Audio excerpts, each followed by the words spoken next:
Hello friends, കല്ലൂസ് സൈഡിലേക്ക് എല്ലാവർക്കും സ്വാഗതം. അപ്പോൾ നമ്മളിന്ന് ഒരു അടിപൊളി ഐറ്റം ഉണ്ടാക്കാൻ പോകുന്നത്.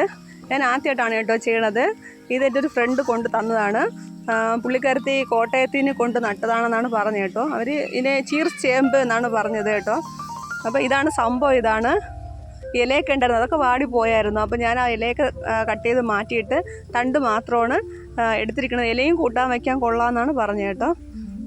അപ്പോൾ അതിന് നമുക്ക് അതിൻ്റെ പുറം തൊലി ആദ്യം ഇങ്ങനെ എടുത്ത് കളയണം. എല്ലാ തടയുടെ പുറം തൊലിയും എടുത്ത് കളയണം. അവരിത് ചീർസ് ചേമ്പ് എന്നാണ് പറഞ്ഞത്.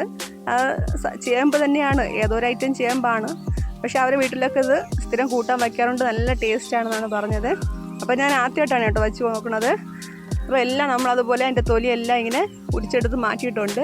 ഇനി കുഞ്ഞു കുഞ്ഞായിട്ട് നമുക്കതിനെ കൊത്തിയിട്ടൊന്ന് അരിഞ്ഞെടുക്കാം.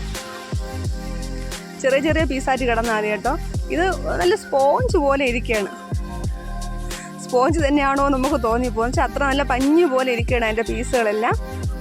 കണ്ടോ, ശരിക്കും സ്പോഞ്ച് പഞ്ഞി എന്നേ പറയുള്ളൂ കേട്ടോ. അപ്പോൾ ഇതുപോലെ നമ്മളെല്ലാം അരിഞ്ഞെടുത്തിട്ടുണ്ട്. ഇനി നമുക്ക് കുറച്ച് വെളിച്ചെണ്ണ ചൂടാക്കാൻ വെച്ചിട്ടുണ്ട്. അതിലോട്ട് കടുകും ഉഴുന്നും പരിപ്പ് വറ്റൽമുളക് ഒക്കെ ഇട്ട് കൊടുത്തിട്ടുണ്ട്. എന്നിട്ട് നമുക്ക് കറിവേപ്പില കൂടി ഇട്ട് കൊടുക്കാനുണ്ട്. കേശുവും ചേട്ടനും പുറത്ത് പോയിരുന്നു. അപ്പോൾ കേശു വന്നു ഇതിനിടയ്ക്ക്. കറിവേപ്പില ഇട്ടു. അപ്പോൾ ഞാനിത് അരിഞ്ഞു വെച്ചപ്പോഴത്തേക്കും ഒരു പാത്രം നിറച്ചുണ്ടായിരുന്നു കേട്ടോ. അപ്പോൾ ചേമ്പിൻ്റെ ആ കുഞ്ഞു കുഞ്ഞ് തടയുടെ കുഞ്ഞ് പീസുകളും അതിൽ കൂടി ഒരു സവാളയും കൂടി ചേർത്തിട്ടുണ്ടായിരുന്നു.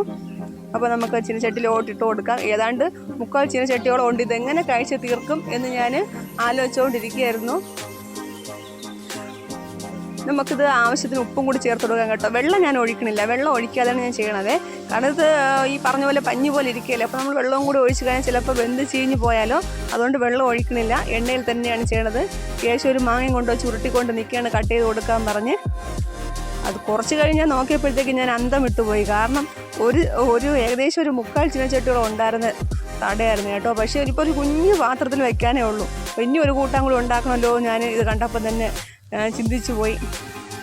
അപ്പോൾ ഇത് നമുക്ക് സാധാരണ നമ്മൾ തോരൻ അരയ്ക്കുമ്പോൾ തന്നെയാണ് കേട്ടോ. തേങ്ങയും മഞ്ഞൾപ്പൊടി, മുളക് പൊടി, ജീരകം, വെളുത്തുള്ളി ഇത്ര നമുക്ക് നല്ലപോലെ ചതച്ചെടുക്കാം. ഇത് നമുക്ക് നല്ലപോലെ ഒന്ന് മൂപ്പിച്ചെടുക്കാം കേട്ടോ. മൂപ്പിക്കും തോറും ഇതങ്ങനെ കുറഞ്ഞ് വരെയായിരുന്നു. പക്ഷേ പറയാതിരിക്കാൻ വയ്യ, നല്ല സൂപ്പർ ടേസ്റ്റ് ആയിരുന്നു കേട്ടോ. നമ്മൾ കഴിച്ചിട്ടുള്ളതിൽ വെച്ച് നല്ല സൂപ്പർ ടേസ്റ്റും നല്ല വെറൈറ്റി ഉള്ള ഒരു തോരനുമായിരുന്നേ. അപ്പോൾ നിങ്ങൾക്ക് കിട്ടുകയാണെങ്കിൽ നിങ്ങൾ എല്ലാവരും ഒന്ന് ചെയ്ത് നോക്കുക. എല്ലാവർക്കും ഇഷ്ടപ്പെടും. ഇവിടെ ചേട്ടനൊക്കെ നല്ലപോലെ ഇഷ്ടപ്പെട്ടു കേട്ടോ. നല്ല അടിപൊളി ടേസ്റ്റൊക്കെ ആയിരുന്നു. അപ്പോൾ കാണാനും നല്ല കുഞ്ഞു കുഞ്ഞു പീസൊക്കെ നല്ലപോലെ അങ്ങ് ചുരുങ്ങിയിട്ടുണ്ടായിരുന്നു കേട്ടോ.